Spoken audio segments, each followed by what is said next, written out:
How's it going, chat? All right, all right, all right. Let's watch some games.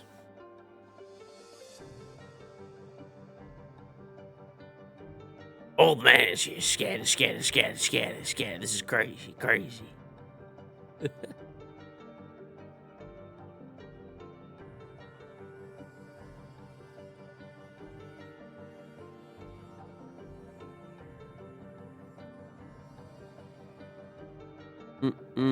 It's on dashing.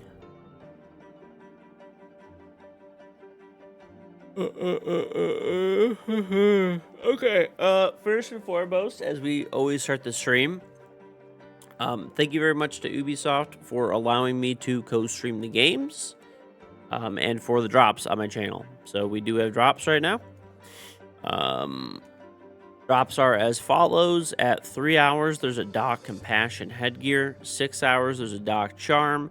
9 hours, Doc Compassion uniform. 12 hours, SI 26 Krillian charm. At 15 hours, there is the Blue Flash MP5 skin. So watch for 15 hours to get everything. And thank you very much to Ubisoft for those drops. Much appreciated. Much appreciate. You're watching the end of that tournament. Don't worry, you're gonna see that a lot. You're gonna see that one a lot. I'm gonna be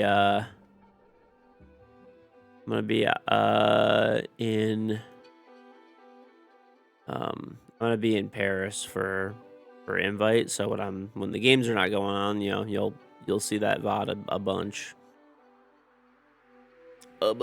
So.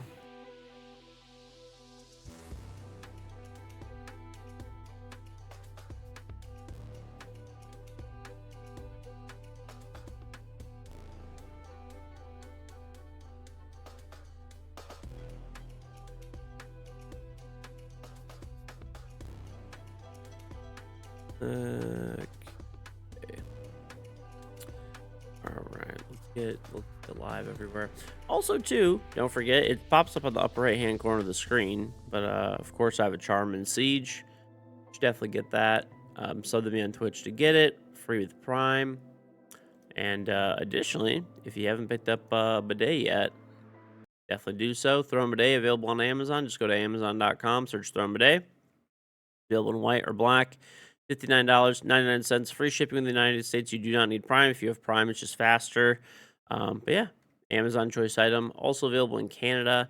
Just go to Amazon.ca. 81.86 Canadian. Same two colors. Free shipping within Canada. Just go to Amazon.ca and you can type bidet CA or bidet in Twitch chat to get the links too. Yeah. All right, let me get. I literally just woke up like right now, like I don't know, like 10 minutes ago maybe or something.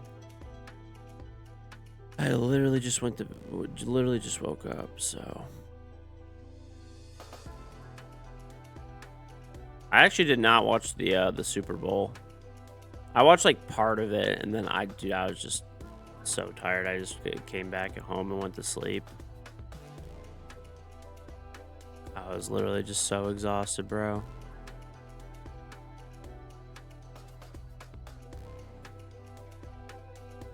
Absolutely exhausted. So.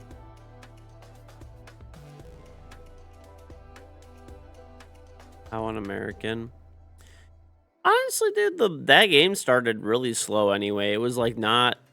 I don't know. I'm not gonna kill my fucking sleep for this. Like, it was just... The game was just moving so fucking slow in the beginning, too. That was, like, part of the reason as well.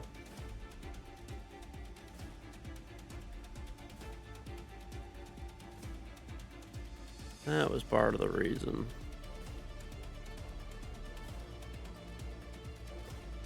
Spoken like a true casual.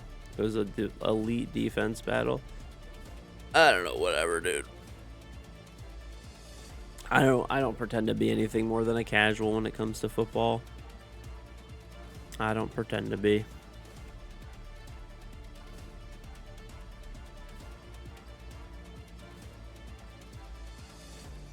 All right.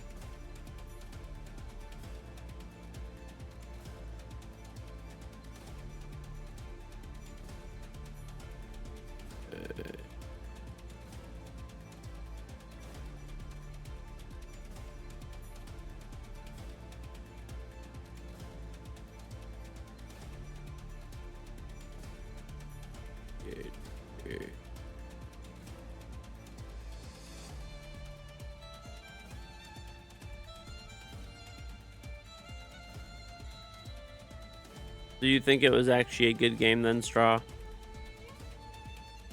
What's got no likes given? All right, I think we're live everywhere. Sure.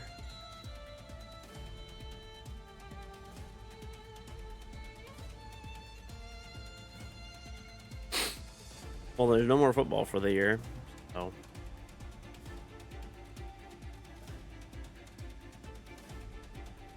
Okay. Live on YouTube. We're live on Twitch, Kick, YouTube, and TikTok. Okay, so now that we're live on all four, I have to say it again. Thank you very much to Ubisoft for giving me permission to co-stream the Invitational. Appreciate that very much, and thank you very much for the drops on Twitch. Become the Twitch, my Twitch channel, KingGeorge, and you can get drops.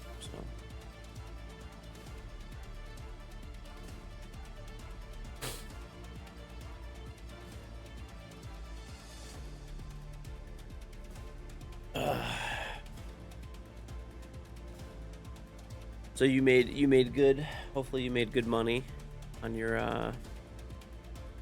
Hopefully you made some good money off that.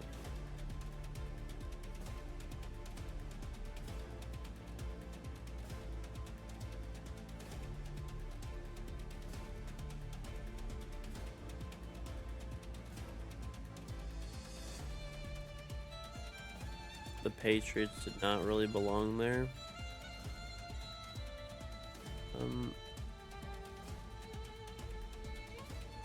Okay. We played a ranked game at the end of last. I want to see this. My teammates said that they were cheating. Honestly, did not feel like they were cheating. It felt like we were throwing. Maybe. I don't know. Maybe. Guys got a 1.7 KD in champion, which is quite high with a 70% win rate. Quite high.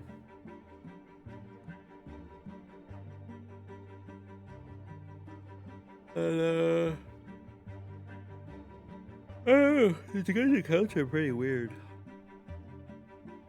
They have like really high win rates in KD. But like they're older accounts, so I don't know, they're probably legit, I think.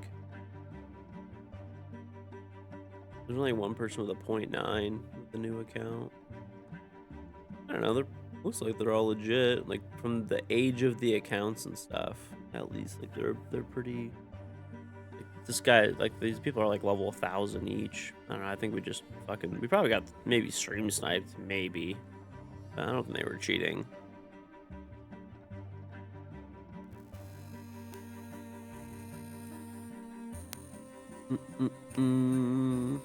That was so free. The Patriots really not belong there. People think you were just hating, but you had the most blessed. They had the most blessed run ever.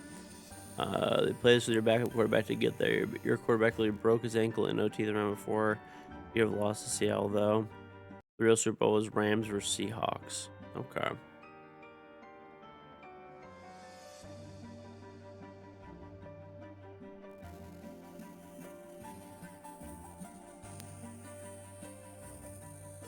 I honestly, this is the first, like, well, I don't know, as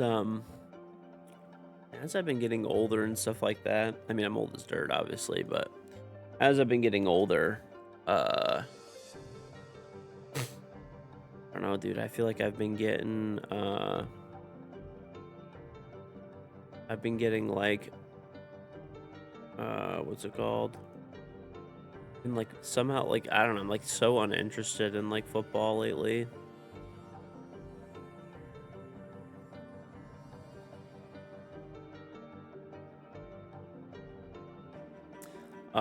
Yeah, drops are on or whatever. I mean, they'll be on in a few minutes if they're not. So I think they're already on though. I believe they're already on. This will be a good game, by the way. We got fucking got good old Shopify Rebellion. This is game one. We got, so we can either watch.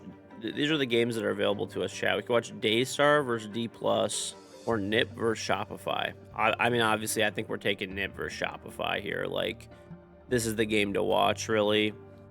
And then the next game is G2 versus M80. That's gonna be a great game as well. And then there's also Heretics versus Austria. Those are the games we're watching. I'm overriding. We're watching Shopify Nip and we're watching M80 G2.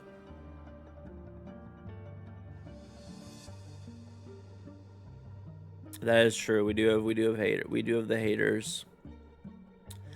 I honestly think it's crazy, dude, how much like hate that Spoit's been getting. I honestly kind of feel bad for him, man.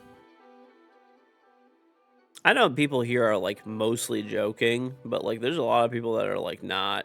Like, I don't know, bro. I feel bad for the dude. Why is he getting hated on? Bro, literally because it's like he has some like clickbait YouTube videos. And to be fair, he has, I mean, there is some legitimate, like, I don't think that people that are saying it are doing it for legitimate criticism, but he like has not actually been playing well. Like he's had a bad tournament. There's no two ways about it. He's had a bad tournament, but people are just like, I don't know. I think it's just because he's like he's like the most popular Siege streamer at the moment. He's like besides Jinxie, obviously, but.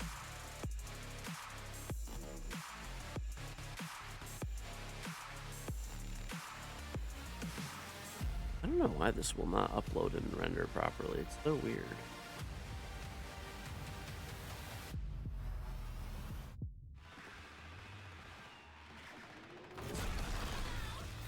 Oh yeah, let me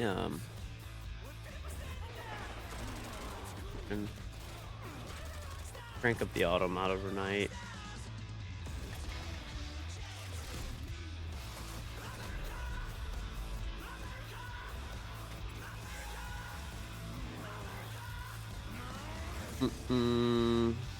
For glazing Spoit, I don't know. I feel like, you know, people probably glaze Spoit in like other contexts, but I don't really think they do for like pro play. I don't think they really do for pro play, to be honest with you.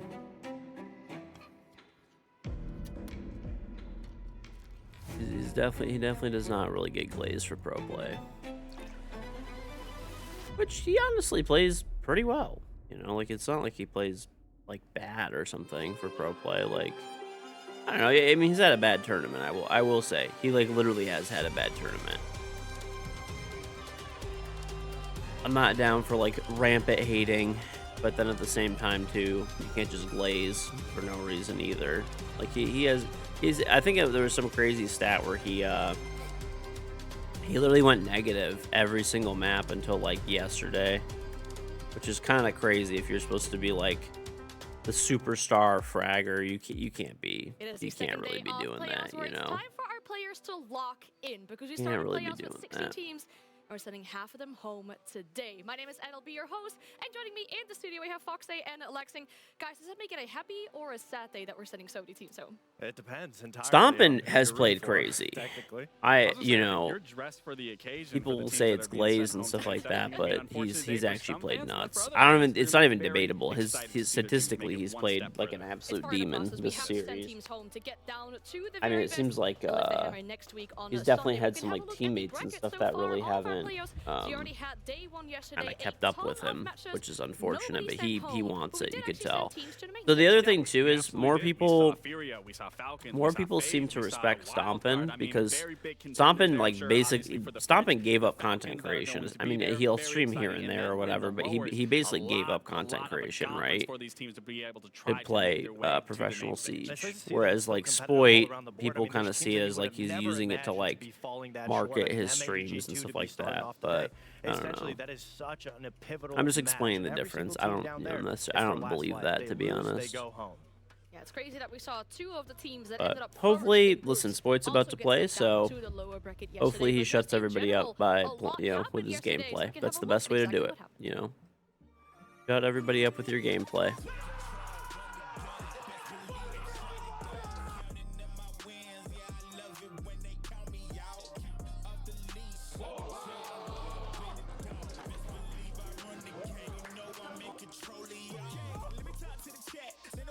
For a minute, had to BRB. Had to grab a couple wins, what I did. They sleeping on the kid, I had to do it BIG. I got up there average, and they wanna with the boy, they don't want no static. I don't need your cosign running with God. Wanna test that? Tell them what's happening. Still giving them dope, I'm trapping. They don't know about me, they capping. And they know that I'm running the game, can't stop. But honestly, though, Spoit is a good kid, dude. Like, I really think he is. I know people,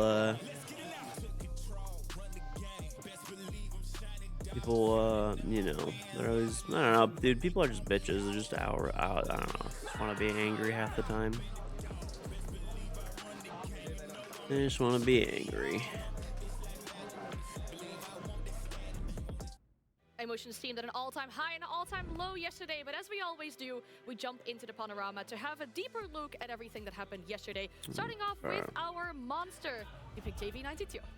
This VOD finally fully rendered. Bro, it took like, you know that I've had a VOD of my co-stream from the Invitational that I wanted to like upload, just, you know, my VOD backup channel, just to upload it there. It has taken until today to fully render. It was a week ago, was the first game. YouTube is just, it's weird. They have this thing where like, you know, if there's like copyrighted music in your video, they obviously won't monetize it, and they like block it in certain countries. Okay, fine, understandable. Fine, understandable. But their tool that they have only allows you to remove one piece, one snippet of copyrighted content at a time. And if you have a fucking, you know, like 12-hour VOD, it takes quite a while to render that. Ultimately close out that series. And as you can see from users, instead of celebrating, little insult to injury continuing to type through that series. It's always funny to see that mod.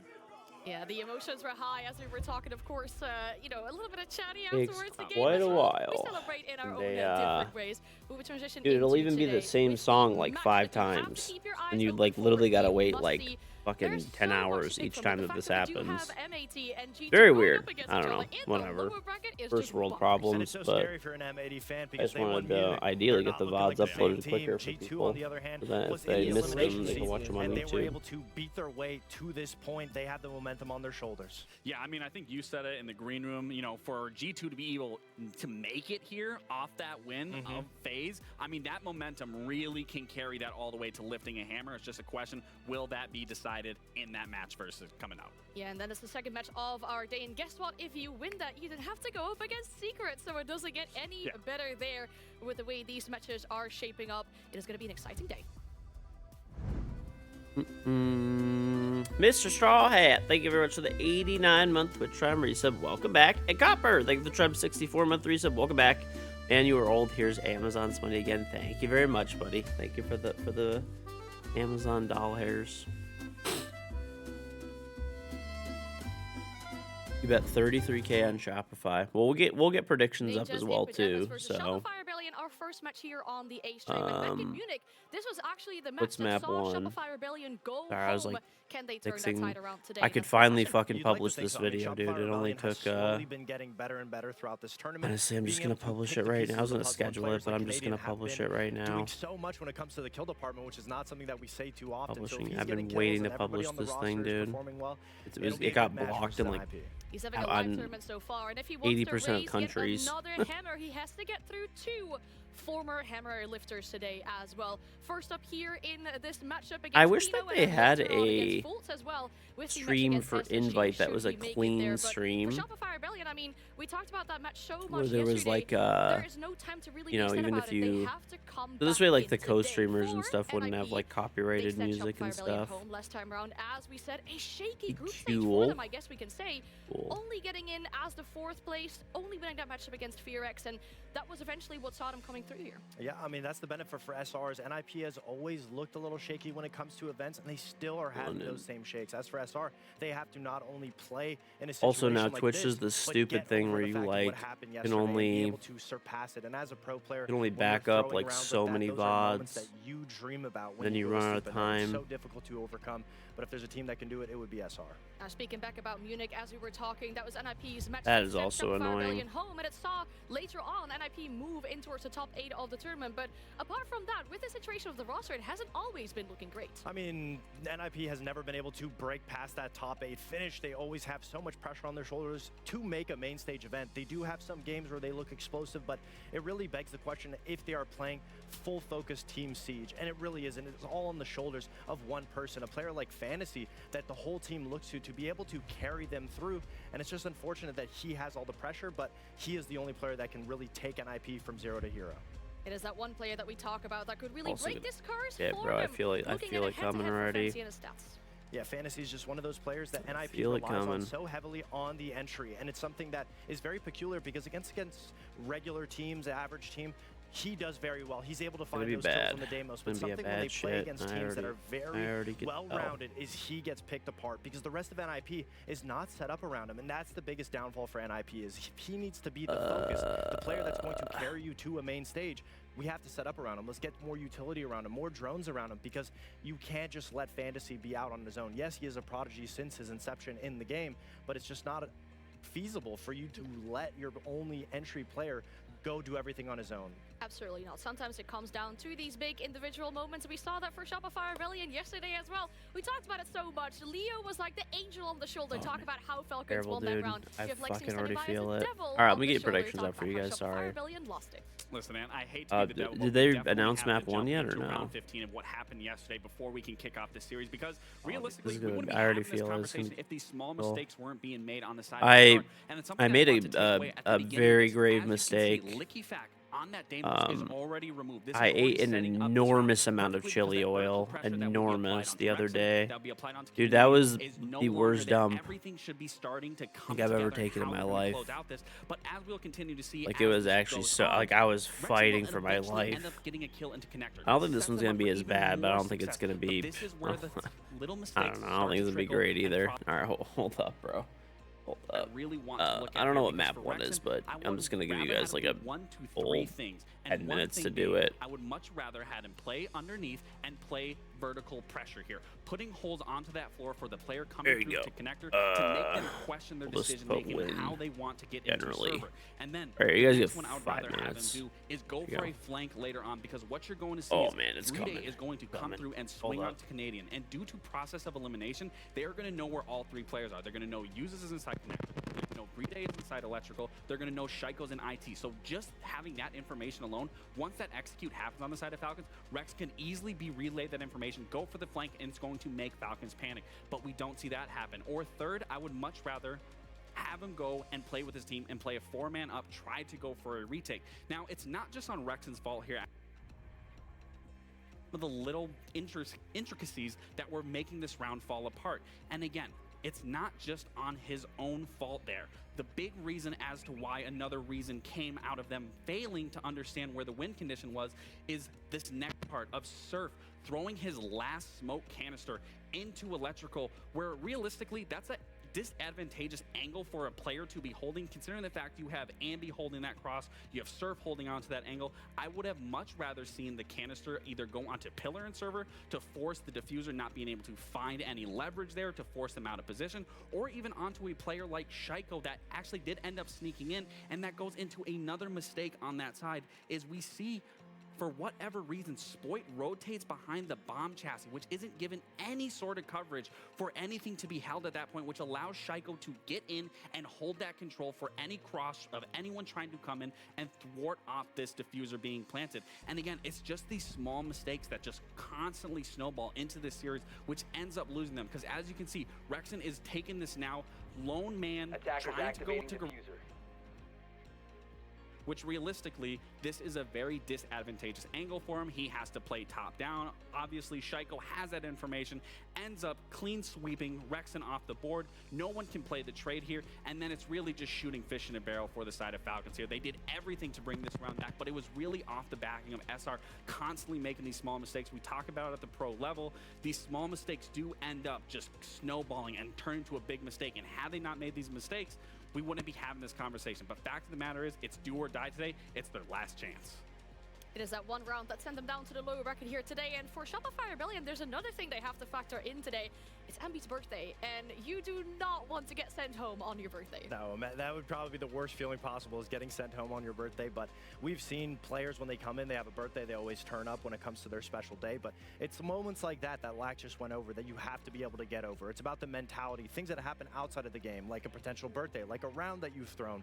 As a pro player, there's so many different pressures mentally to be able to overcome that only the best of the best are able to approach event after event and be able to overcome it. Well, let's see where we're going to be celebrating Ambi's birthday when we talk about the map veto. And the 3 maps that are selected for this matchup here, Shopify Rebellion's pick coming in first. And they're going to take us to Cafe. I mean, that's a great pick from Shopify Rebellion. I mean, the last we saw NIP play it, they got 1-7 against Heretics. So it's not necessarily a good map for NIP, despite it being one of their favored maps. So Shopify Rebellion, really good on the homework factor, being able to take advantage of a team that is probably not going to change much on Cafe despite them losing it. So Shopify, it's just going to be a simple day for them on that first map. As for the side of Border, I mean, this is an interesting one, and you already talked about this. They did send them home in Munich, NIP being SR, but going to Border, I mean, this is a strong map for NIP, but they haven't been playing very well. They did just recently lose to WBG 6-8 on it. It was a very close series. But funny enough, last time they did play this against SR was in Munich 90 days ago, beating them 7-3. So there is some hope there, but it's also a question of how much have they changed from Munich, from their game to WBG, that SR is deeply going to be looking at. They are going to need to start out strong on that attacking half. None of these maps really look in favor of NIP when you just take into consideration this event. They've lost all 3 of them. It's a situation where SR just look like they have the map advantage, but like you said, the biggest question will be, will NIP change anything? Will they be able to adapt and learn from their losses? And that's a question that has not really been answered. It usually just always is fail safe. We need Fantasy to get more kills. And that's where, in a moment like this, where your backs are against the wall, if you're NIP, we have to be able to grow from that point. And hopefully they put the prep in yesterday. All right, we're going to talk to our guests as well. The matchup is almost ready. We're joined by Dev, Marta, and Pengu. And guys, you've seen the map veto. Question is, who's going to get sent home today? I have my answer. I'm saying NIP. They only beat Theorix so far, and as the desk said, I think the map veto heavily favors Shopify Rebellion. Look, on the one hand, Shopify Rebellion have been the better team so far throughout SI, but there seems to be a bit of a pattern. Teams like NIP, especially your mid-tier Brazil ones, when it comes to a back-against-the-wall moment, they tend to flourish. They tend to find their moment, and sadly, I can't say the same for Shopify Rebellion. Well, all their backs are against the wall, and the pressure is higher than ever. Take it away for the first map. Thank you very much, and the analysts. Ooh, something going on there. There's something going on here today, though, at SI. We're knocking out half of the remaining teams in Paris today. Yeah, we went through 5 days of group stage to knock out the first 4, and today, every single game is for elimination. We've got 2 former 6 Invitational winners going head-to-head in Pino from NIP and Canadian from Shopify Rebellion. One will continue their campaign, the other will be sent home. This match kicks off right now on Cafe.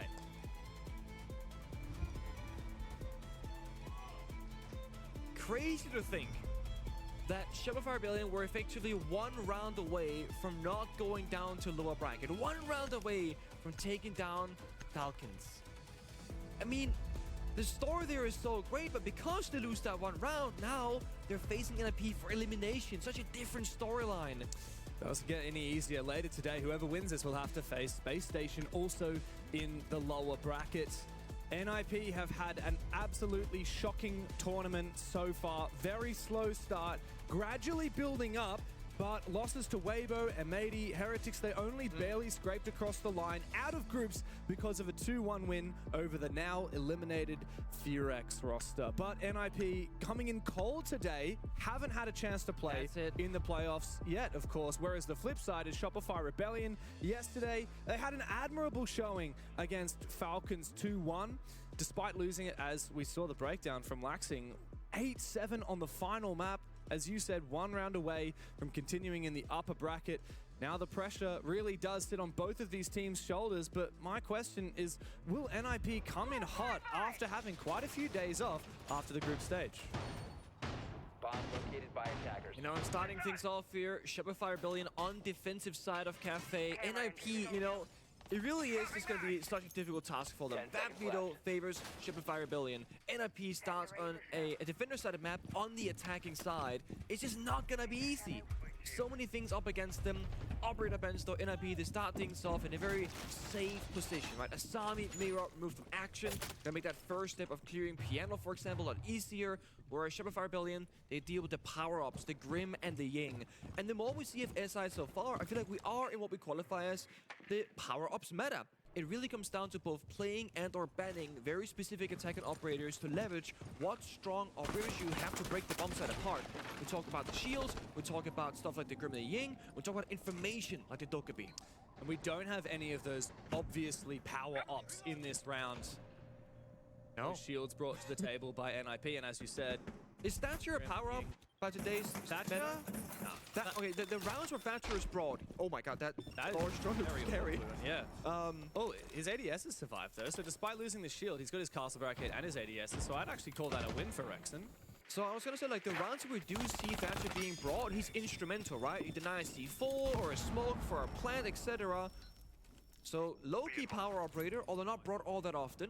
EMP ticks, or sorry, the second flourish drone deals with 2 of the ADSs. Another nade goes out for the castle barricade, but doesn't pop the wall. This is just, oh boy. And Rexen is loving it here in Cigar Shop. How much longer can he hold it? This nade has to hit the castle. Come on, boys. Very hard to destroy castle barricades with grenades, but finally Rexen's cover is blown.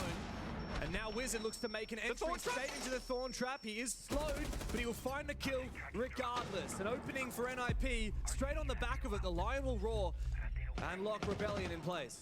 You know what you're thinking? Why did Shopify Rebellion not help Rexen in Cigar Shop? Well, he's in a very deep position himself. He had the utility, the castle barricades, the ADSs, and they burned so many flourish drones, right? 3 of them. They burned 3 frag grenades and a flashbang only to clear him out. On paper, this is actually a really good death for Shopify Rebellion, because that means for the rest of this round, many less tools available here for NIP's attack. And another E1D rings out. That's the last remaining for Pino. I can't believe it's been 5 years since the last Para 6 Invitational during COVID, and Pino won that. Now he looks to try and fight for another one, but NIP need to level up. Their current form has not been enough. 35 seconds remain. Good luck. They still have so much work to do. Yeah, got the shield that's at a 90. Got the bathroom player as well. Fantasy dancing with death here by 90 corner. Good crossfire though, Fantasy sneaks in, but a good trade from Surf. However, NIP come to life. Jumping down the skylight at the last moment, and a flood through Piano nets them the round. A beautiful 5v1 to start off the round for NIP. It's one of those cases where, yes, it was hard to clear Rexen's position, but once they got that done, that was, on paper, the most difficult obstacle for them, because they're so good when it comes to entry frag, just walking in through Piano and taking the fights, simplifying the round. And nobody from Shopify could really help Rexen. They had a player on Skylight, player on New Hatch, player on Piano Rappel, the Lion. So no matter if anyone tried to help Rexen, they would just die in the process. They had to sacrifice him, but then they had to win their gunfights here in 90 Bathroom, which they also did not. It's a dangerous thing about playing a setup like that if you're Shopify Rebellion. They're just holding their crossfires. A player in Bathroom, a player tucked in Freezer, that was Spoit, and a player in Cocktail. Yeah. Because of the way Rebellion had opened up all the walls, there's like 10 crossfires going on. Yeah. But you need to actually hold your crossfires. You need to play off together. And when NIP are pushing from 5 different positions, those players were distracted. A critical moment for me was Spoit not actually being in Freezer, but swinging out into backstall to try and help one of his teammates. It meant that he died without actually maintaining a crossfire. At the same time, Canadian in Bathroom got injured. Again, swinging a little bit too aggressively. It's a hard call, because you do need to swing. You can't just wait for the opponents to get Pika's advantage swinging you. I kind of think that might have been what happened though for Shopify, right? They maybe waited a little bit longer before they were going to take their power positions, because they didn't expect the push to come out so quickly.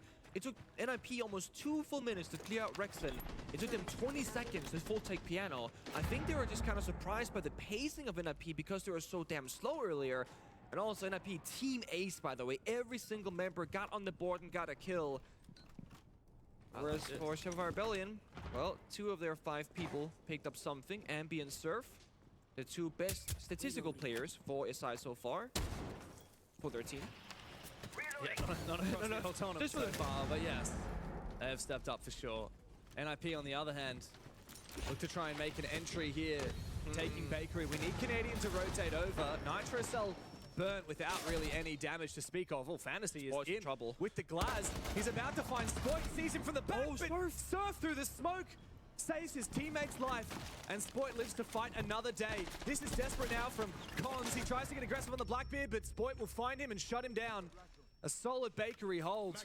Despite the Glaz, despite the Blackbeard, despite the power, it doesn't seem to be enough for NIP, and Spoit has found a second. Wizard in a 1v3, but he's been spotted by Canadian. And Spoit can continue to hold his position at the cupcake stand. Wizard will look to try and shut him down, but Rexon's got the crossfire. Phenomenal round from Spoit in his position, and from the rest of Shopify Rebellion to support him. It's so important for the entire team of Shopify Rebellion that Spoit does not peek anything and just stays prone and lets Rexon and Surf work around him. And he did a perfect job at that. The only time Spoit goes for a wide swing is to guarantee kill the Blackbeard, look in the wrong direction. But the real hero there, before that can even happen, is Surf smoke banging the Glaz as he's about to clear Spoit's position. That's a gnarly play. Through the smoke. You see right here. Takes one shot. So aggressive. Like, it's so risky as well, because Surf is thinking you're peeking into a smoke. You know the Glaz is in there somewhere. He could be watching me. If he is, I'm a dead man. But that was such a perfect moment. After the first round was lost by Rebellion not quite maintaining their crossfires, that gives me so much confidence that they can do so. And I also think we've now seen 2 for 2 rounds where NIP, their entering is good, their confidence is great, but their utility clearing and utility usage is actually really poor. The first round, it took them 2 Flourish drones and 3 frag grenades to clear 1 deployable shield and 1 castle barricade. And then that previous round, both the nades from the Blackbeard, they were soaked up by the Wamai magnets, so he got 0 value. One of the smoke grenades from the Glaz also soaked up by the Wamai magnet. So they're losing more than half their, most important utility from their pockets every single round to either a Wamai or just simply missing the area. So I want to see NIP here work in the areas where they're a little bit weaker when it comes to clearing utility, because their shots are great, their timings are good. But if you're fighting, against Spoit, against Rex, against Surf, when they have all these utility pieces around them, that's not going to be a fair fight. The last time NIP played Cafe was just a few days ago in the group stage against Heretics, and they got 7-1'd. Rebellion on the flip side, they beat Black Dragons on this map. So you can see why Shopify Rebellion have decided to take us here. NIP chose the second map, Border. Very different beast. NIP, though, I think we've already seen a little bit from them that makes me think this is not going to be quite like the 7-1 shellacking that Heretics served to them. They can fight here. See Ambi getting that license to go loose. Same for Canadian. They love bringing out this Solace and Pulse combination, just playing around the map for intel, verticality. NIP has slowed things down again.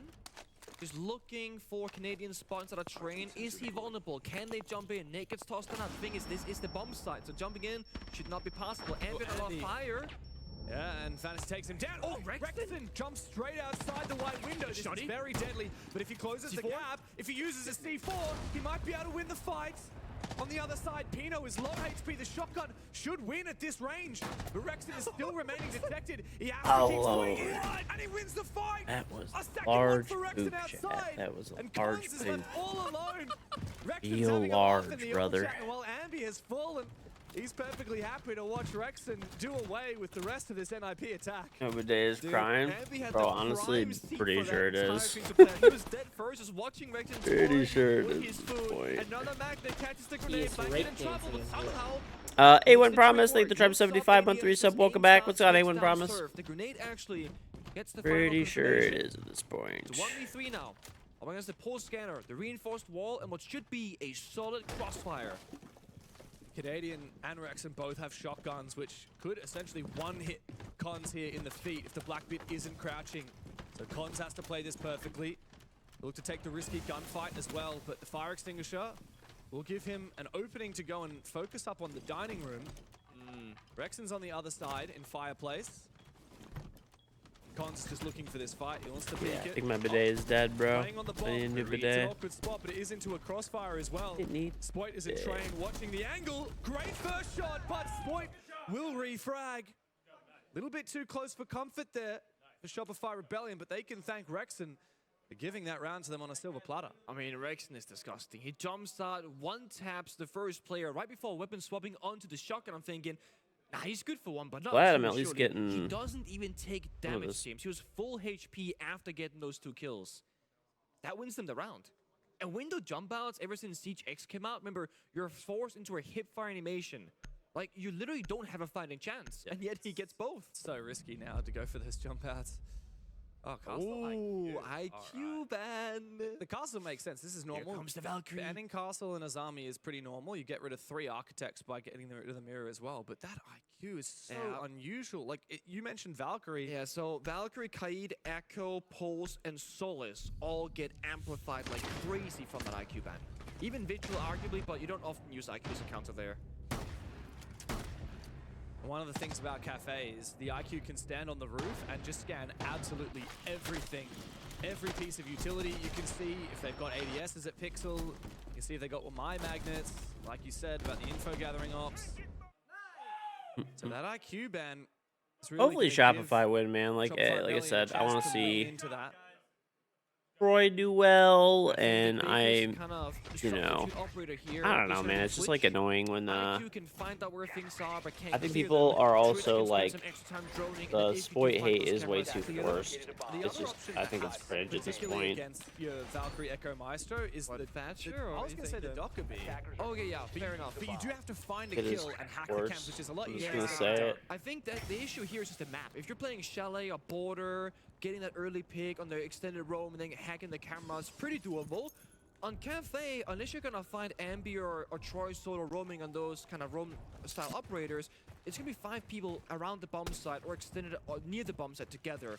But of course, you can make the phone call and you have like 10 seconds opening for a big play. They bring out the floors instead. Also, Brazil is a region. They actually love playing both Sentry and Striker more than most other regions. We see Wizard here bring out the exact operator. Flashbangs and nades in pocket. I think that's a good choice, right? If you're struggling with the 1-mine magnets, now you have burn in the flashbangs and grenades for clearing, so Wizard himself can actually do a lot of damage. Only issue is for this one, there is no 1-mine. Yeah, and no Jaeger either, which actually, in a way, is going to lend itself to Wizard having a lot more ability. Bronze is in the building looking for something. Fantasy has actually snuck into the See if objective. we have an option to like He's inside actually reading go. room. How does he keep doing this? And now Cons is in there as well. He's vulnerable to these vertical holes, and he gets spotted by Rexon for a brief moment. They gotta wait for the next call. Hellplayer going and dropping down, Dude. looking for the kill, and he finds him. Good info from Spoit. He looks to try and retake it solo, but it is a bloodbath. Spoit is now the last one standing, and they'll have to do the heavy lifting here for Shopify Rebellion. Does he retake upstairs into the waiting arms of NIP? 2 players coming his direction. Nitro Cell could be good, and it takes down Pino. Hates is now The dude is following fine. him. People don't like him But he because doesn't his wanna fans overextend. are A shield intolerable. operator on a staircase I don't know, is bro. a very dangerous thing. Winnable. What is Mind you're planning you a know, 2v1 what is the on guy this supposed to bomb do site, about it if almost he has like impossible, right? blazers And that Spoit are has experience fighting you know? Black with the shield, so I think it's completely winnable for him if his teammates on those Val cams gives accurate and good information. The camera top floor and cocktail, he knows if the vert is clear or not, and he knows where BB is off the sound cues. And there's no info here for Playing really NIP. well right now. Risky play. 1v1 again. Ooh! Spoit Look at is that. gone. Look at that. And he clutches for Rebellion. It's the Not too call. shabby. There it is. He knows he has to play around the strength of the opponent. That's the Blackbeard. And Blackbeard can't just go for an ADS swing in a gunfight because you see it, he gets shut down. NIP down 1-3, we'll call it tactical timeout. Agora foi. Ó, olha só. Pro bombe do bar, o que eu quero que a gente faça? Vamos jogar pro open kill, seja Coca ali, seja KDS, mas a gente entrando full embaixo, tá ligado? Tá. Vamos jogar perdidão. Deu certo esse round 2 vezes já, tá ligado? 4-1, mais ou menos? É, tipo isso, com o Gates lá entrando embaixo de Doka, tá ligado? Aham. Tá. Então a gente joga pra essas open kill nisso. Seja KDS ali, tá, guys? Aí, ô Fantinha, se a gente for pegar aqui o Claraboy e a KDS, deixa que o Hates faz a sua lá subindo nova, tá bom? Pra matar o cara da Claraboy e o KDS. É, bombe da cozinha, o que a gente faz? Vamos beitar que a gente vai caçar, quer dizer, que a gente vai fazer horizontal, abrindo o Neymar primeiro. A gente smoca ali, abre de ace e depois a gente joga pra caçada. É, exato. Vamos jogar de Doka, tá ligado? Também. Pra fazer eles se movimentarem, entendeu? So if we rewind to that previous round, it started off so well for NIP, right? They're in the bomb side, they get a pick. So basically, you just etc. don't like his like fans. Exactly, and then you might be thinking, why essentially. didn't they do anything else? They were waiting for the final Dokkaebi call to recharge. You so don't- they you don't darken the necessarily map with those dislike Valkyrie him. cameras and then go for a plant. So they're sitting still. But in that moment, this is where we gotta praise Shopify Rebellion. They went for a 4-man retake, fighting back, recognizing, guys, when the WB call comes up, we are screwed. Yeah. And it was very hard spectating, I can't remember which player it was on the Flores looking for that plant. It was Cons.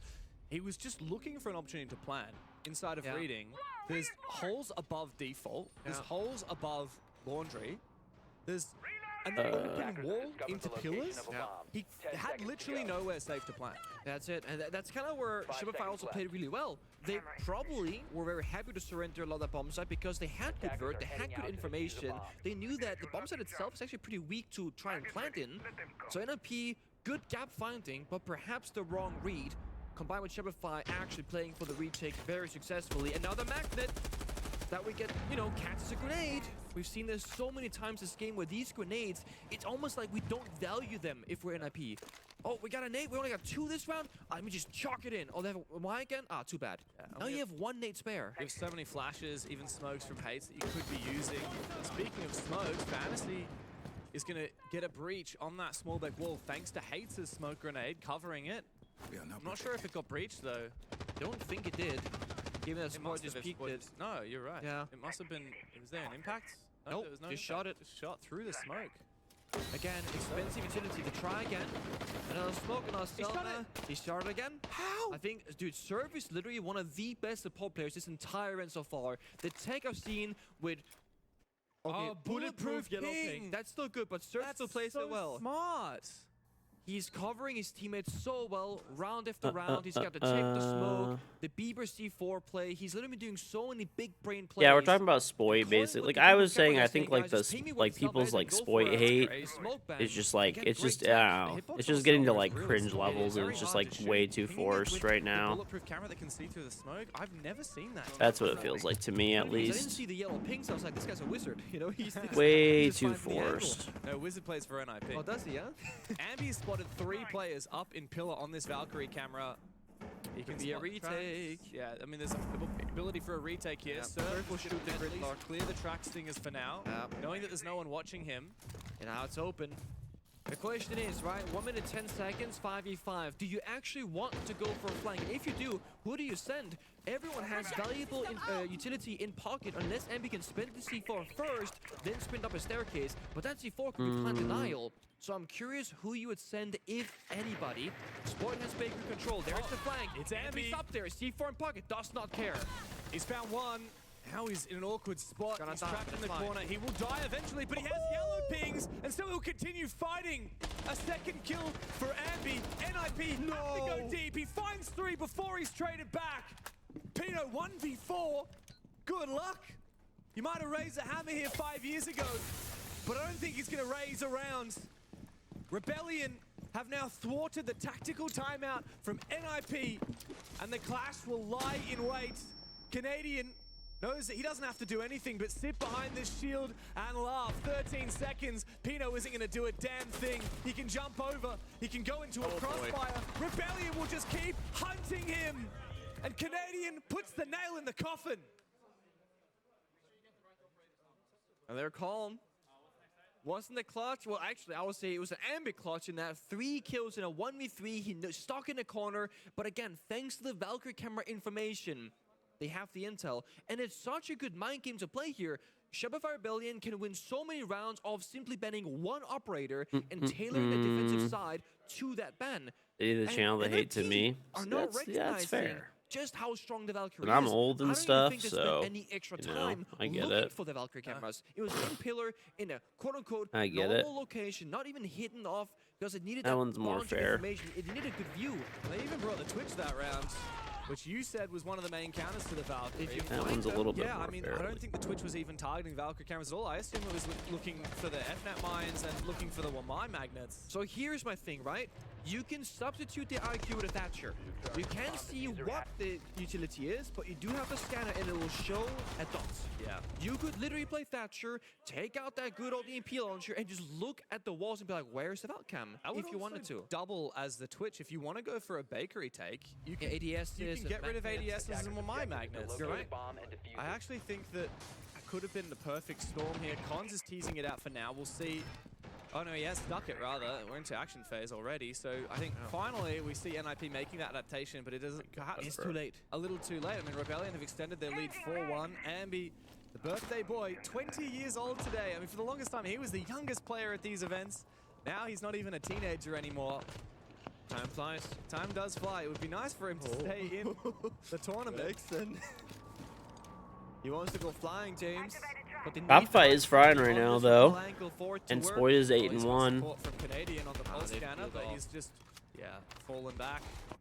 Got the haters real quiet. Gathering here between Canadian and Ambi. Got the haters real quiet right now. That's a great play compared, just knowing how Fantasy attacked this bomb site last time. Yeah, when this call comes out, you have to be ready for a play somewhere. There it is. Call pop, the door open. If anybody's sprinting up a staircase, perhaps Shopify Rebellion should be ready for something like this. What info has he got? Game. Where are the let's go on setting. There it is. Now his position revealed. Oh, he's gonna get flanked. There's 2 players at the bottom. You would never hate you, George. You look up to me. Well, figuratively, of course. Walk up the brown stairs as he's inside of pillars. All right. They know he's down there somewhere. But going hunting for him, very challenging. Canadian on the scanner is looking for him. And if he finds him, they would send down 3 people. But they can't find him, so they can't make that play. This is very smart. Rebellion are looking for a gap, but because they're not finding that information, they're not overextending too much. Fantasy is now literally just playing to anti-flank. Oh my god, Canadian's still hunting him! They know exactly where he is at Whiskey Bar, but now Fantasy will have the advantage with the info. Does Fantasy hear Canadian's call? Apparently not. I don't think he does. He's gonna continue falling back. 3 players hunting down Fantasy, and I think he knows it. Yeah. I mean, Fantasy's played it well, but that's both Duke because, and he cannot. Last week that game, this week a bidet. 3 people actually. Bro, they're coming for him. Might find Spoit here. The amount of shitting that I've done in the last 2 days is absurd. Wow, that somehow managed to damage Spoit. Going past the gas pipe, Canadian will trade in and get Spoit back on his feet. Dude, Canadian shotgunning right there. It's like Spoit's down. His son is in trouble, and he pulls out the fucking shotgun and just puts him down. The old man. So Vantage spent the whole round getting nothing done. NIP 20 seconds. They gotta drop right now. Nitro Cell goes out, doesn't matter, doesn't make a difference. Cons has the diffuser, and now he's shut down by Rexon, holding the line. Inside a fireplace, inside of the hallway, doesn't matter. The positions for NIP are simply not good enough. Wizard and Pino are gonna have to work some magic, and Rexon knows exactly where Pino is. Trapped in the train, he might find a consolation frag, but Rexon replies with a question mark in the chat, and Shopify Rebellion dominate the first half. It's at times like these where I hate to see the default operator bans, right? On paper, again, banning Cancel, Mirror, Asami is great, but what about Troy's Pulse? Right? It is getting insane amounts of value. Then they ban the IQ, Ambi's Valkyrie, same exact story. It feels like Shopify Rebellion are just playing 1 level above NIP right now strategically. Anyone that watched the 6th Invitational 9 years ago in 2017 would know you don't mess around with Canadian players. And he's back on the shotgun because he's got the Reaper secondary. Like, it's beautiful. And there's just been something about how active Canadian's been getting at this event, getting in the battle, being first in, entering, and his read of the game. By the way, there's a very good chance that today I unlock the skin. Where they're out IGLing and out rotating their A opponents. very good chance. So far, I got 8 alpha packs. I have 10 points correct. I need 13 to get the gun skin. I do not care about the other stuff. I mean, if I get more alpha packs, obviously, hey, that's great, but... Look, he was getting flanked by Ambi to his far left. Troy's just watching Spot injured. You see, 4 people. Surf also came down. Wow. 4 people. The site was completely vulnerable. NIP did not have the read. They had a 4v1 bomb site. Rexon's like, dude, why is this guy still in train? There's less than 1 second left. Why is this guy still in train? Did you manage to see what Rexon put in the old chat? I did not. Just grab the effing bomb and plant. But that's the thing, right? They had 3 C4s downstairs. Yeah. 3. So like, yeah, you have fun planting, man. Soft floor all around the bomb site, pole scanner. Like, you know, it's not happening. This is GG's. They were screwed Well, very early on in that round. Shopify now has to attack. This is a, you know, fairly defender-sided map, so Yeah, that was very entertaining. I mean, I hope that Shopify wins. And now as we flip sides, we get to see one of your I do favorites. hope so. Monty has made its appearance. Another Maybe knows how strong Monty is on Cafe because of what you did to him in 2018. Is he gonna push wide or long bar, James? That's the question. Luke and Back will be having a word. And that's again where I look at NIP and go, you bend the Grim to with the power ups, you're getting hunted downstairs again. Yeah, it's So, over. Troy Canadian knows how to play the post C4 beneath. He also knows how to catch that C4 beneath. Yes, it's not a post. It's but all a true over, of comms. chat. And now you can play the round 4v5. That is the most difficult part of the round done on Cafe, arguably. Getting open, that is a crazy vertical angle. And it's still could be hacking the cams. Was that? He was literally sitting, hacking the cameras, and gets shot vertically. That's really smart. Yeah. That's very smart. Such a good read there from Fantasy. And we're saying how it's so hard to get opening pick early in an isolated position for Dokkaebi to hack the cameras. KD saving an SI would be special work, George S. Hey, I never KD save. But there are actually people who KD save at SI. It does happen. And hacking the cameras No joke. because of the echo. Yeah. In fact, Wizard, he's the one. You've been watching operating Breaking in the Bad. back. Amazing that some people think this show is bad. Going up against that Monty, if those yokais go Who the undetected, fuck thinks Canadian will be toasted Breaking... against Dude, Dark Breaking Broken. Bad is like the And most this is a player glazed who- show in human history. This is very dangerous. I mean, it is really Might not good. team up here with Like, you Wizard know, it to deserves get the it kill onto in Monty. a lot of regards, but... Ooh... I mean, I don't think I've like ever heard anybody like say that show is bad. That is like the most glazed show ever. We didn't know there was an echo. Really wish that hack went off from Surf earlier. This is going to be dangerous. No nades left for Spoit, and Ambi has been taken down. On Spoit. Desperation now for the Swede. And 9-1. And Wizard knows exactly where he is. Rebellion dominated the first half, and they looked solid at the start of this round, but NIP have found an adequate reply. Let's see exactly where Spot is. There are 2 yokai watching, one from piano, one from He's getting Cigar. yokai'd and The stuff. hand takes down Spot. There's definitely people that think it's bad. Bro, those people are not real. I've like... There's a lot of util here. I And genuinely honestly, think like you said, if Dokkaebi has that the cameras and sees all the echoes, that round is completely it different. literally may be Small the most things are glazed winning show and losing like these ever. rounds for both teams. Literally, Fantasy, that floor bang by 1 second. It literally wins them the won round. the round potentially. for them because it unlocks the ability to use the echo like that. God, Nick, I gotta say, we have been seeing some great siege at this side. Disgusting. Now, mind you, if you're playing, you know, ranked or whatever level that you play at, if the enemy, if they have a Dokkaebi on the board and a teammate of yours die, you will drop this mini phone that Dokkaebi will hack. If a teammate of yours dies and you check the surrounding area around the body and there's no phone, means no Dokkaebi, you can actually shoot that drone with any gun. You can impact grenade it as well. So if a teammate dies somewhere, just chuck an impact and run away. Then Dokkaebi can't hack the cams. Something that's very underrated to do. Or in this case, bait that location of the phone with verticality and get a kill. Impressive from NIP. They've now won a second round, which means that this is going to be a better result than they had against... Off the top of my head. This team was, they got 7-1 by Heretics. Yeah. Better result than against Heretics, but I wouldn't count Rebellion out yet. They've looked good even when they lose these rounds. Yeah. I'm a little bit curious about the long-term plan here if NIP bring it back. Bring out the Canadian Monty once again. If it was godly, Likely gonna get they banned let for the that third ending last rotation after change this, their so we'll see season how 1 they through keep it 6 up for. opinion. The thing about bringing out the Monty is that you do lose I a mean, bit it was, of bro. utility, Listen, right? Like, I'm sure you're gonna have the your show is openers, fucking your good. can openers, and your I don't. MPs. I'm dead serious. That is the most glazed show like in human history. It is good, and you know I think it deserves it in a lot of respects. But like, just I don't know what you're talking about when you're saying that it's like, you know.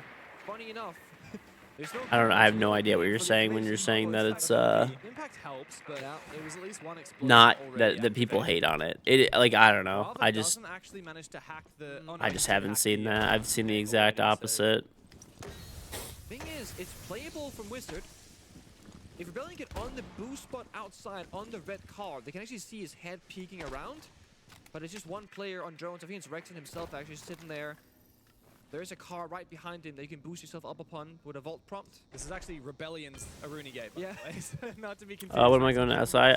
Tuesday. Yeah. They know if he's jiggling it by the sound. Then Tuesday. Fucking Tuesday. Nice impact, but doesn't do a lot of damage. Now Canadian can continue to harass Wizard. Wizard has to constantly keep his eyes open on Canadian. Otherwise, Canadian can just ADS. Unshields. Wants to try and harass him. Wizard doesn't know which target to watch. We need someone else from Rebellion to help out. But Wizard's now taken out Rexon. Canadian forced into passivity as he looks to continue fighting Wizard. Spoit from the window supports for one on the small bay. Canadian has to wait, yes, go for the kill. He's diggling the angle and he finds it with the pistol. A very important kill. That gives them Baker control and they can now stabilize the round, forcing NIP into an aggressive swing. A lot of fire. No safety on the bomb side. Fantasy go for a big flank. Has to find a kill. Oh, big moment though for Surf as he comes down the red stairs. This locks out half of the site, half of the map. There we go. Match point. It's a 6th round for Shopify Rebellion. They restabilize and NIP are sent packing. Wizard was so close, just carrying that round, taking down Rexon, loosening up Bakery double door. But honestly, at the end of the day, it's just so much pressure. Playing a DMR Zoom Scope in a close quarter engagement with a shield, it's such a small hitbox to fight against. Yes, it's a one-shot headshot against the Munty, but you can't see what you're looking at. You're just scoped in right in his dome. But a great first pre-fire.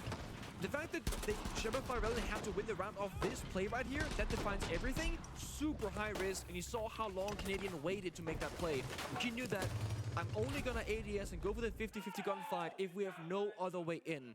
And the reason why he had to do it is Spoit was stuck outside small bakery window with a player holding him in the hallway. If Spoit just kind of jumps in trying to desperately save Canadian, he'll die immediately. And they recognize that. They go, okay, Spoit, you cannot help me. I gotta try and make the play. Let's see what happens. I'm just gonna rub my eyes. Do I say that correctly? Spoit on 11 kills. He's been farming this game. Also had a 1v3 clutch against the BB. I gotta say, Spoit, let's be real, he hasn't had the best tournament so far. He's had a few moments. Statistically, he hasn't, no. Rebellion has also struggled this tournament in a lot of their games. So they've had 3 7-1s, I believe, against them. A lot of grueling overtime losses. He is breakdancing. And a lot of their wins have been grueling overtime games that they've only just got across the game. Yeah, so heartbreaking losses. 1-7 Chalet to D+, 1-7 Chalet to FaZe, 1-7 loss to FaZe on Clubhouse. And then hard-fought victories, 8-6 G2 on Labs. Thank you very much. YNVG Mari. Thank you for the sub. Thank you. Who was it? Oh, sorry, I just want to publish these videos. They've been fighting for it. They have. When Troy was at DC, they went overtime every goddamn game. Troy and Shopify Rebellion, Prison Break. Now that Almir and Elman are not here, I mean, Season 1 was good, and, like, Season 2 was decent, I guess.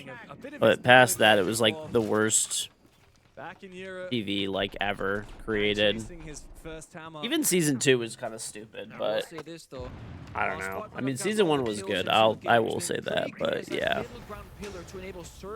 Almir and Elman, like, glaze that show, like, way too hard, or, like, it actually ruins it for me.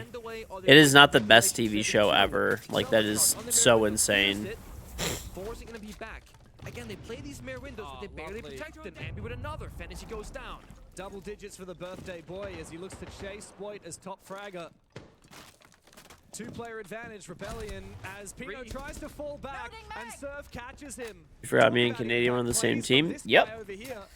So, I'm rooting for Troy. Over NIP.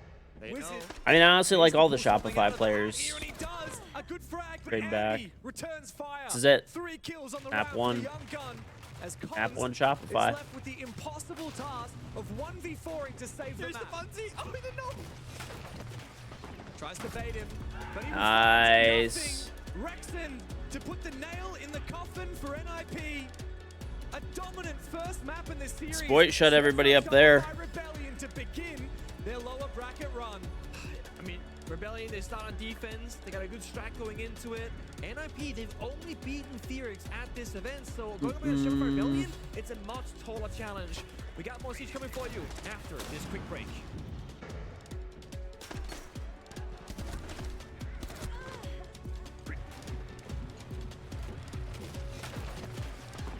Quick question: do you subscribe to you for a month to get the charm, then change the link to account on the Ubisoft account? Get the charm on the other account as well? No. Whatever account you sub on, that is the account you get it on, and that's it. It doesn't move, and you can't get it on more than one account. So make sure you have the correct account linked up when you sub right away. If you don't, it will, you'll just get it on whatever account is linked. So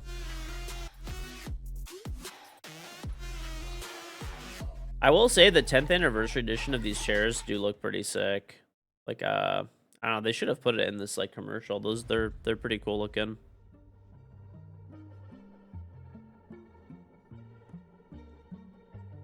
Riverdale.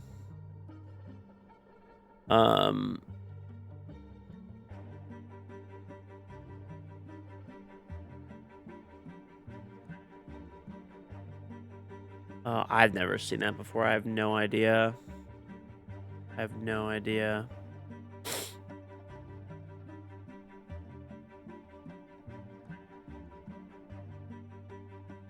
Don't ever watch it. Is it that bad?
Okay. Couldn't finish Riverdale was actually like that bad. So this is worse than Prison Break when they forced multiple extra seasons. Like that level of terrible.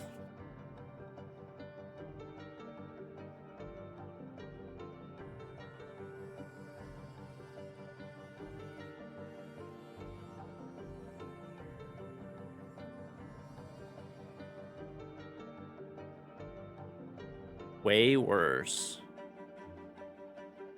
I don't know, bro. That's actually crazy.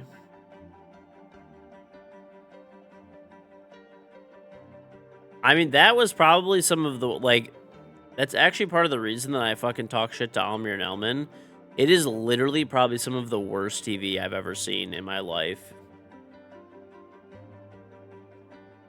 Of, like, whatever, a show that's supposed to be good, I guess. Because there's obviously just, like, fucking horrible, like, just garbage, like, straight actual trash. Like, that's different, I would say.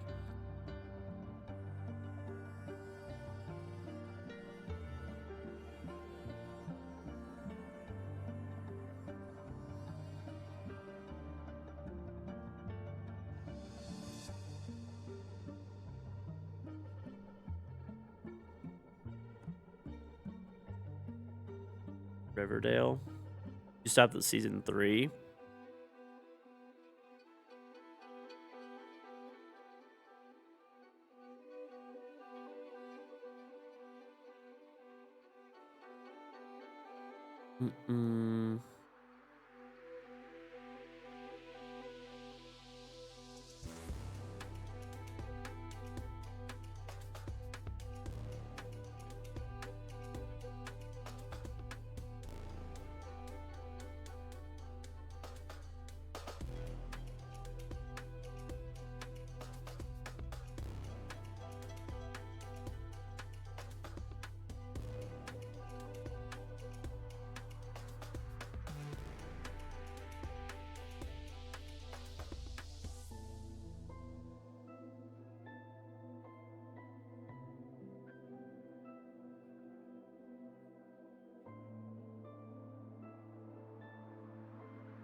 You don't know who funded that show? What's crazy is, did you guys see like how like Markiplier like made a movie and evidently it did like super well, which is nuts.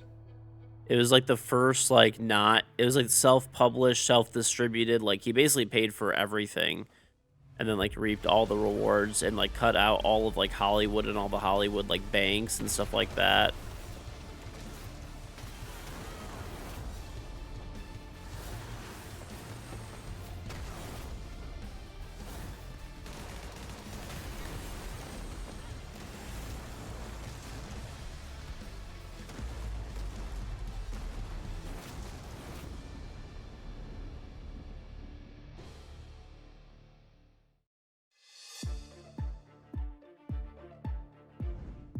Shopify Rebellion take that first map with ease, and I feel like we don't say it often, but it was a bit of a team diff on all kinds of different fronts, and even when Shopify Rebellion players were down in clutch situations. Yeah, it didn't really look like Shopify Rebellion was worried at all. Like you said, even when they're down clutch situations, they have big players that are going to clutch up, and I think that's the biggest aspect, is the confidence aspect from SR, being able to regain it throughout the tournament, to be able to come here. Sometimes you got to go through the lower bracket to be able to bounce back and have momentous plays like this. I mean, this 1v3 from Spoit early on in round 4, it was very well played. He sees the BB pushing up, but the C4 still gets hit, and then he goes back downstairs to rotate. Nice little push, and again, the BB is just there as a moving drone, not really using his gun at all, and it was really heads-up play from Spoit to be able to pop that C4 anyway, get the kill behind him, and clean up the Blackbeard. That's also good to see the That's my creator code, KingGeorge. Yep. In the map so far. I mean, both these two, KingGeorge. We're highlighting Spoit because we haven't been able to as much. Ambi, he's always been a spearhead for this team. We talked about Ambi time and time again. So it's good that we're seeing both these players come alive, especially in this do-or-die situation. And something that I even was, said in the beginning of this pre-show is they need to look as perfect as possible and play as close to that, and they absolutely did on that cafe. I mean, the clutches, the team play, the synergy was absolutely there. I am very scared for NIP once we get into this second map. Yeah, I think the biggest talking point is Spoit. I mean, we've been criticizing him the whole event, having some up and downs, and I know Elegance is somewhere cheering with joy that Spoit is finally topping the charts, and look at the stats across the board. And when you look at the side of NIP again, the entries aren't necessarily too divided. It is very decent when it comes to the side of NIP getting those opening kills. But what do we talk about? Even if Fantasy's getting kills, even if NIP is getting opening kills, their late game understanding of how are we going to connect the dots to Fantasy to be able to go for those executes, it's not there. There hasn't been much change. When we look on Cafe, there hasn't been much change. No. So again, it does scare me for NIP going into a map like Border that there hasn't been much change. No, it does. I mean, when you're looking at that, they should have won that round 4, right? That 3v1 scenario. These are mental breakers when you look at the side of NIP, and they're on the brink of elimination. Can they keep themselves in the tournament? We're going to find out.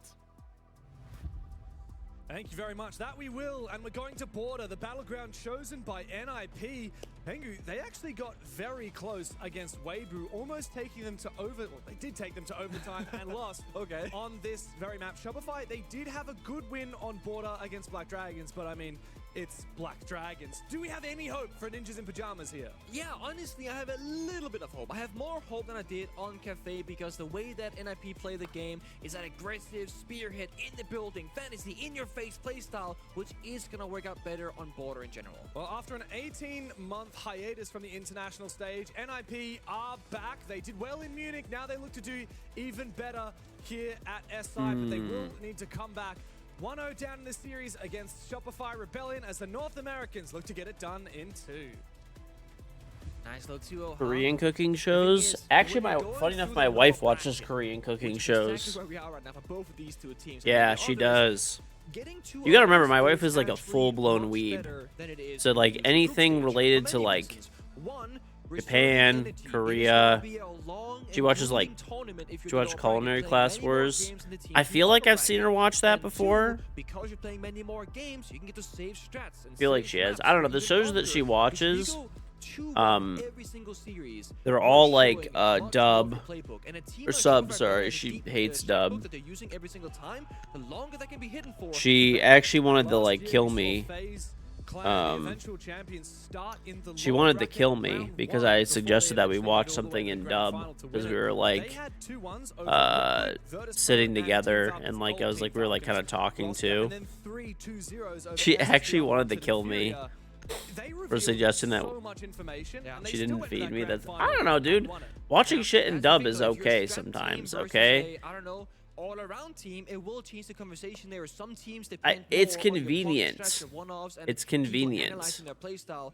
Imagine going up I into a can. grand finals Yo, with listen. Xperia Maybe right I now, go, can't "Oh, read. so what are Okay. you bad at?" Okay, that was that conversation. So what are their strengths? Boom, bam, boom, and just like the aggression, the confidence, the individual players.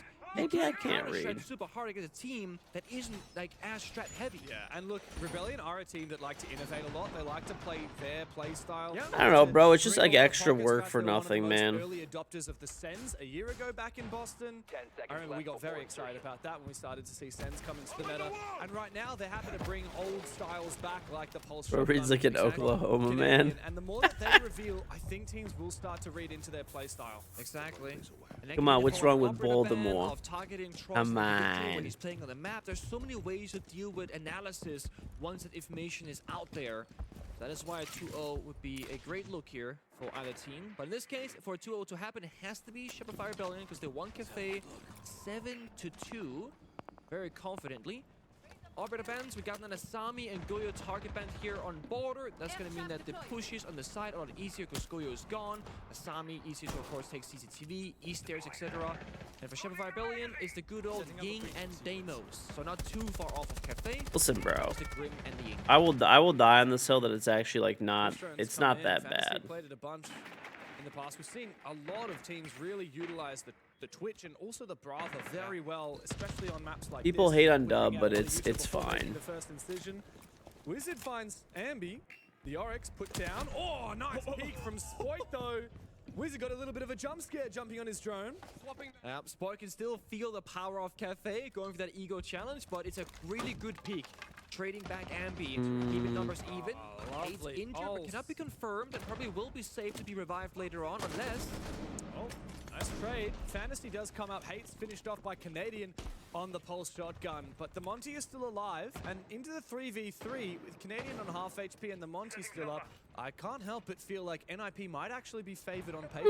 Yeah, looks like the Canadian could pop these hatches, look for a Dude, I had to fallback late confirm my round and play birthday safe in in my conditions. with my He stays Meta above for now, headset so so that I helpful could time to still hold the use crossfires. The moment my he's under VR pressure, headset. Probably gonna drop down, play the verticality. Then NIP have a short gap where they can How either rush the stupid. bomb site, they can Bro, just I'm say, old as "We know dirt, close to like- me. Either we hunt him or we leave him be, but we have to be conscious of that C4 downstairs."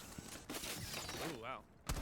He Nice swings it. base. Culinary class wars. Over-egregious. I Swinging won't be outside here of tomorrow. Ivory. No. Now Canadian needs to Yeah, I'm place leaving it on tomorrow. weekly. I'm leaving The C4 tomorrow, could be so- nuclear, but he needs to make sure the play Yep. doesn't move. Is it The good? timing could be off. Oh, but he nukes the Montaigne 2v2 now, and that does give up the jig.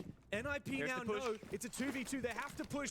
Oh my Spoity's God, got the dude. line, Spotify. gets onto him as Fantasy I mean, it ain't the end goes of the world, but Spotify's Canadian below. raising the price again He's got for that family shotgun, plans and on he's got the Spotify recon. up to NIP don't know if $22 he's a still month down now. below. Pino spots him, The shield. and Fantasy will commit with the $22 MK. a month for Very Spotify small bit family of now. miscommunication there from the side of Shopify Rebellion. The second the C4 goes off, they have to acknowledge that a bomb site rush is super likely because it's the most obvious play to make. The one opening you have is in Pulse, it's in Customs downstairs, and the both people right outside Ari, Spoiled should either be expecting the rush or Troy should be calling, hey, That's watch out crazy. for this. They didn't. NIP played it perfectly. They That get is in, they literally get the pick, and they crazy. get side control.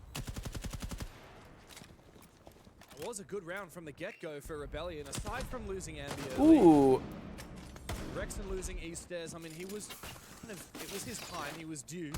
This felt like the decisive moment for me.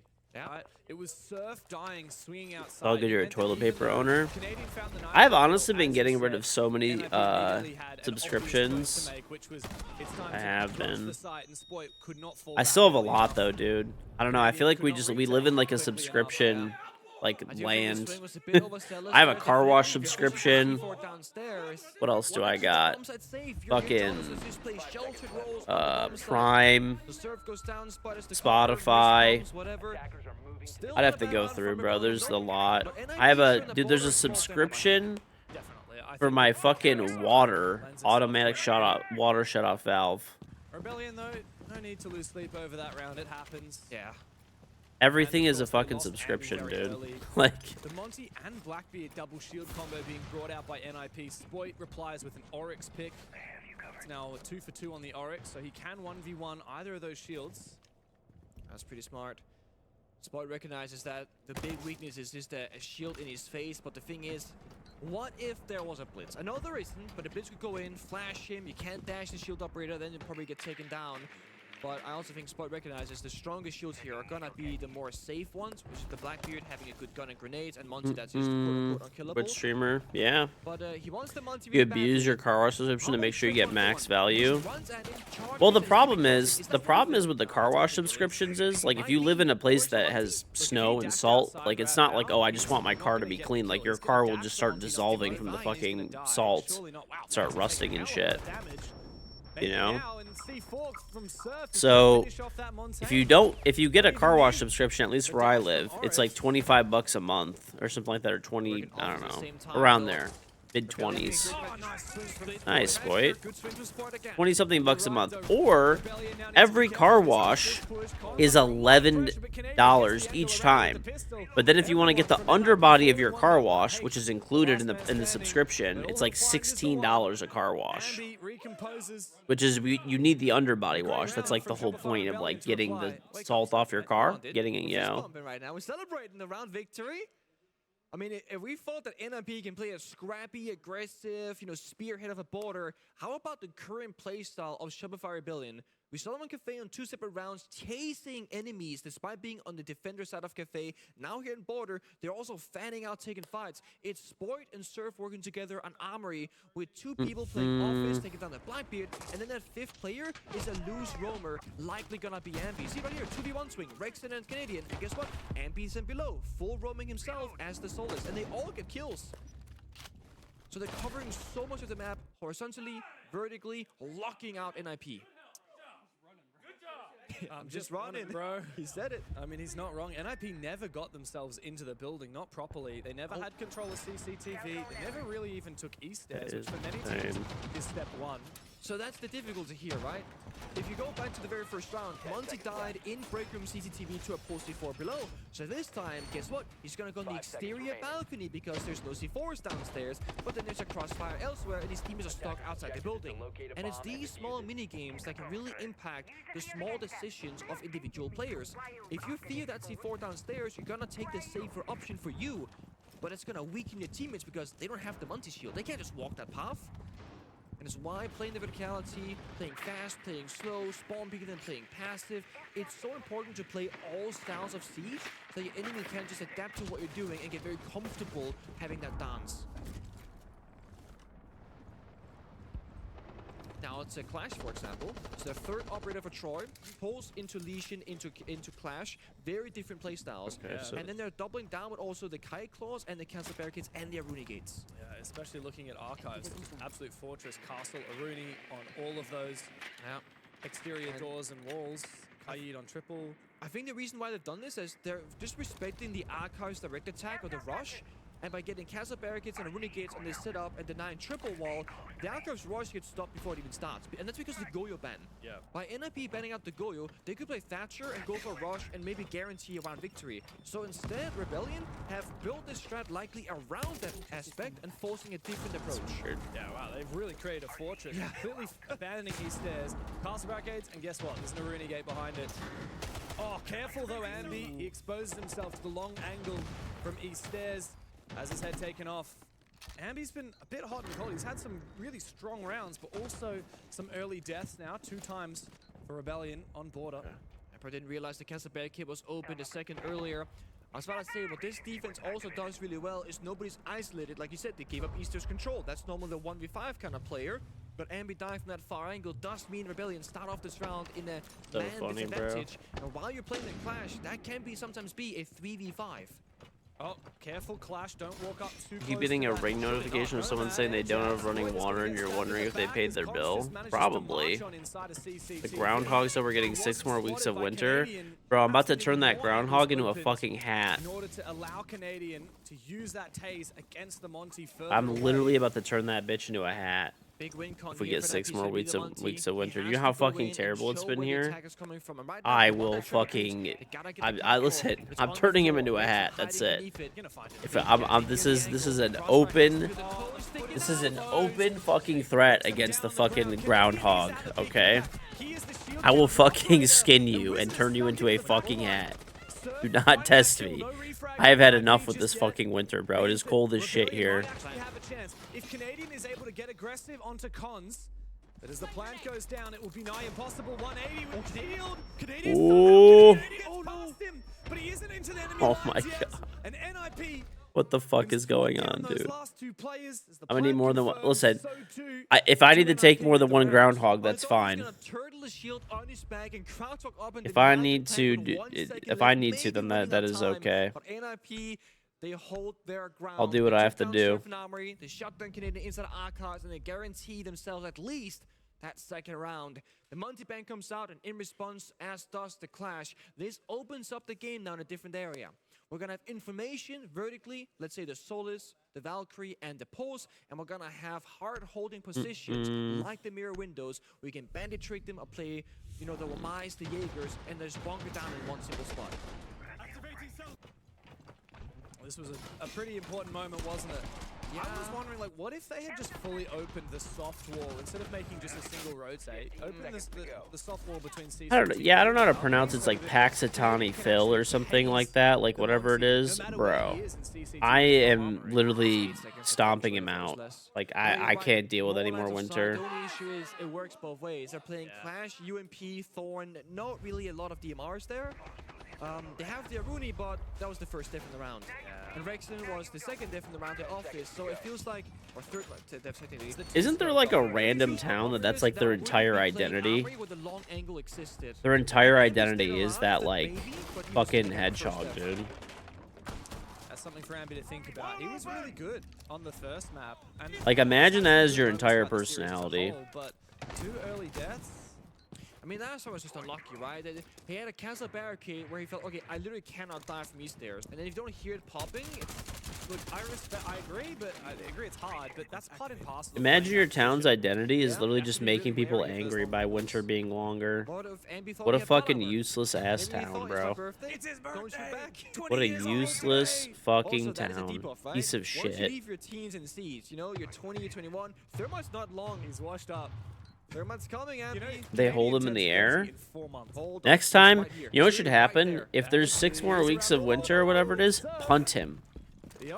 Punt him off. Punt him into fucking the sun. 6 kills.